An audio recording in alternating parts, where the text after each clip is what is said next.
Hello मित्रों, नमस्कार। एक बार फिर से हम विश्वजीत अकादमी में एक बार फिर से हम आपका स्वागत एवं अभिनंदन करते हैं। दोस्तों, आज हम इस वीडियो के अंतर्गत हम अनुसंधान के वीडियोस के अगली कड़ी में आपके लिए यह वीडियो लेके आए हैं कि जो अनुसंधान यानी रिसर्च जो होता है उसकी प्रकृति क्या होगी या उसका नेचर क्या होता है, क्योंकि यह बहुत ही एक महत्वपूर्ण बिंदु होगा आपके एग्जामिनेशन के पॉइंट ऑफ व्यू से। क्योंकि हमेशा आप देखेंगे, आप रिसर्च पेपर उठाएंगे या रिसर्च मेथोडोलॉजी के क्वेश्चन पेपर उठाएंगे तो वहाँ से अनुसंधान की प्रकृति से रिलेटेड कुछ न क्वेश्चन, एक या दो क्वेश्चन आपको ज़रूर देखने को मिलेंगे। और साथ ही साथ इनका अनुप्रयोग आप किस तरीके से क्वेश्चन पेपर में कर सकेंगे या वहाँ से आप आंसर को किस तरीके से इवेल्युएट कर सकेंगे, उसमें कहीं ना कहीं आपको ये फ़ायदा देने वाला है। तो अनुसंधान की प्रकृति या नेचर ऑफ रिसर्च के बारे में आपको अच्छी तरीके से जानकारी होना चाहिए, जिसके द्वारा आप क्वेश्चन पेपर को आसानी से सॉल्व कर सकें और उसके आंसर को आप अच्छे से टिक कर सकें। क्योंकि क्वेश्चन पेपर आप देखते होंगे तो बहुत लेंदी पेपर दिखते हैं और उनके ऑप्शंस जो होते हैं वो 3, 4, 5 होते हैं।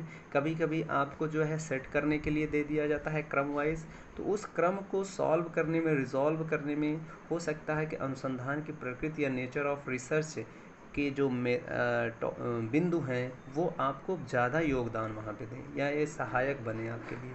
तो आइए इसी को ध्यान में रखते हुए हम आज इस वीडियो को कवर करते हैं या इस बिंदु को हम लोग कवर करते हैं।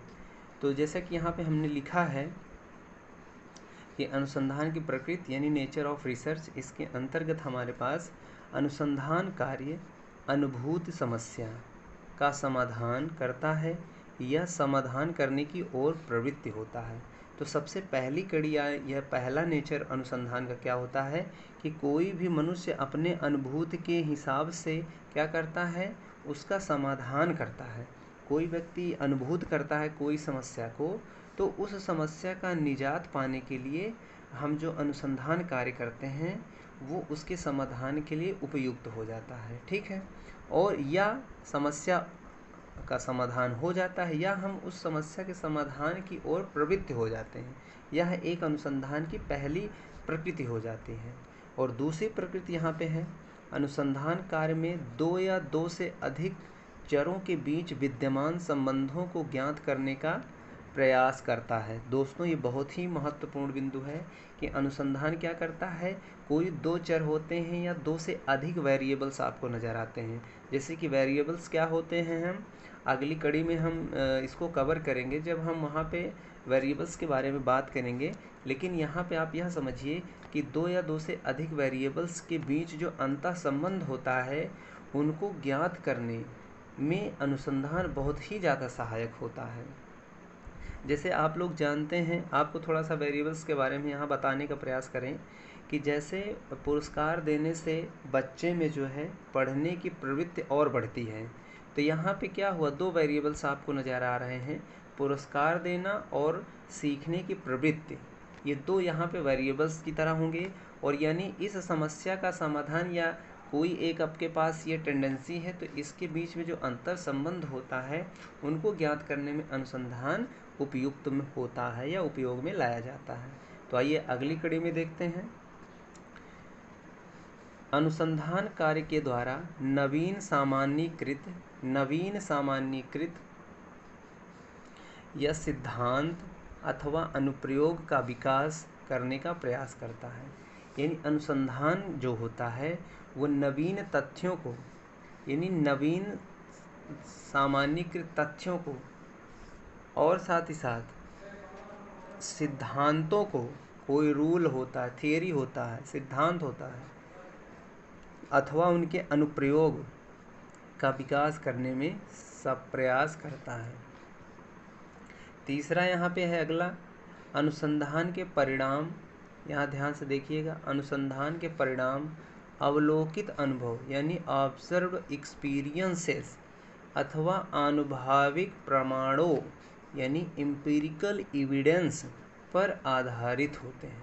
तो दोस्तों, बहुत ध्यान से इसको समझिएगा कि अनुसंधान के जो परिणाम होते हैं, रिजल्टेंट होते हैं, वो ऑब्जर्व्ड एक्सपीरियंसेस पे और साथ ही साथ एम्पिरिकल एविडेंसेस पर जो है बेस्ड होते हैं, आधारित होते हैं। ये दो शब्द आपको याद रखना है, अवलोकित अनुभव या ऑब्जर्व्ड एक्सपीरियंसेस अथवा आनुभाविक प्रमाणों या एम्पिरिकल एविडेंस। ये दो शब्द आपको याद रखने, क्योंकि अनुसंधान के ये दो नेचर होते हैं। ठीक, और आगे हम बहुत सारे नेचर्स के बारे में लिखे हैं, जैसे कि अनुसंधान कार्य में परिमार्जित मापन बहुत ही ज़्यादा उपयोग होता है। यानी अनुसंधान कार्य का एक नेचर परिमार्जित मापन भी होता है, यानी एक्यूरेसी होना चाहिए इवैल्यूएशन में। यानी आपका क्या होना चाहिए, एक्यूरेसी होना चाहिए। और साथ ही साथ सुनियोजित ढंग होना चाहिए अनुसंधान में आपके। सुनियोजित मतलब वेल ऑर्डरिंग होना चाहिए चीज़ों में, एक क्रम वाइज होना चाहिए। विशेषज्ञता होनी चाहिए, यानी किसी को डिस्क्रिमिनेट करने की क्षमता होनी चाहिए और जो अनुसंधान के पास होता है। वस्तुनिष्ठता होनी चाहिए, यानी ऑब्जेक्टिविटी होनी चाहिए। वस्तुनिष्ठ मतलब होता है कि एकदम सत्य बातें कहता है, एकदम सटीक, लगभग सटीक बातें आपको बताता है। तर्क संगत होना चाहिए, मतलब कोई भी आप समस्या का समाधान कर रहे हैं तो वह समाधान के लिए तर्क संगतता रखती है, रिलेवेंट होता है किसी भी विचार और सामान्यीकरण के अंतर्गत। औपचारिक क्रियाएं उसमें विद्यमान होना चाहिए। औपचारिक मतलब एक नियमित, सुचारू, टाइम पे, with in time, with in rule वह इम्प्लीमेंट होना चाहिए, और उसको औपचारिक क्रिया के अंतर्गत अनुसंधान भी होना चाहिए, तो यह भी एक अच्छी प्रकृति होती है। गहन अध्ययन होता है, अनुसंधान कार्य में गहन अध्ययन की ज़रूरत होती है, ये अति आवश्यक है।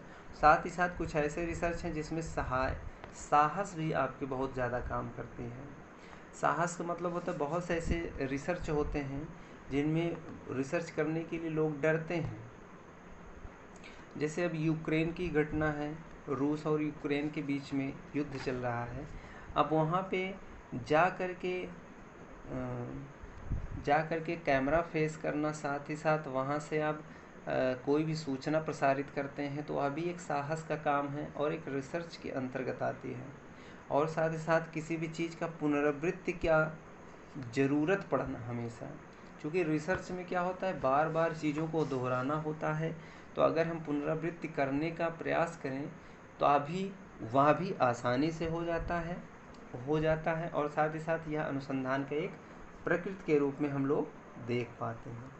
तो आई होप जितना अभी हमने इस वीडियो के अंतर्गत अनुसंधान की प्रकृति या नेचर ऑफ रिसर्च के बारे में बात किया, ये आपको नोट कर लेना चाहिए, क्योंकि ये एग्जामिनेशन के पॉइंट ऑफ व्यू से बहुत ही ज़्यादा महत्वपूर्ण है।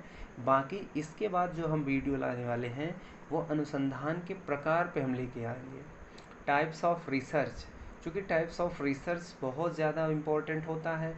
ये आपको पीएचडी के प्रवेश परीक्षा के इंटरव्यू में बहुत ज़्यादा पूछा जाता है कि अनुसंधान के प्रकार क्या होते हैं, टाइप्स ऑफ रिसर्च क्या होते हैं, कौन कौन से होते हैं और किस तरीके से हम इसको परिभाषित करते हैं आदि का वीडियो हम जो है नेक्स्ट वीडियो में लाने का प्रयास करेंगे।